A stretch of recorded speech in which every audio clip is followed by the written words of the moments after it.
ഞാൻ എൻ്റെ പ്രേക്ഷകരോട് പറയുന്നു, ഏതെങ്കിലും ഒരു സാധ്യതയുണ്ടായാൽ, എങ്ങനെയെങ്കിലും ഒരു യാത്ര ചെയ്യാൻ ജീവിതകാലത്ത് അവസരം ലഭിച്ചാൽ നിങ്ങൾ യൂറോപ്പിൻ്റെ ഈ നാടുകളിലൂടെ ഒന്ന് സഞ്ചരിക്കണം. യൂറോപ്പ് എന്താണ്, പാശ്ചാത്യ ലോകം എന്താണ് എന്ന് കണ്ട അനുഭവിച്ച ഒരാളും ഞാൻ പറയുന്ന വിവരണങ്ങൾ തെറ്റാണെന്ന് ഇതുവരെ പറഞ്ഞിട്ടില്ല. അവിടെ പോയി കണ്ട ഒരാളും കാണാത്ത ഒരാളും രണ്ട് ലോകത്ത് ജീവിക്കുന്നവർ തന്നെയാണ് എന്ന് എനിക്ക് എപ്പോഴും തോന്നാറുണ്ട്.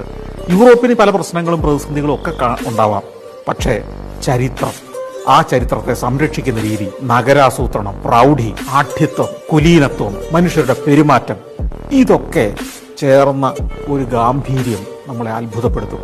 അതിനെ സംരക്ഷിക്കുന്ന രീതി, വൃത്തി, ഭംഗി, അടുക്കും ചിട്ടയും ഒക്കെ നമ്മളെക്കാൾ കാതങ്ങൾ അകലെയോ ഉയരത്തിലോ ആണ് അവരെന്ന് നമുക്ക് ബോധ്യപ്പെടുത്തും.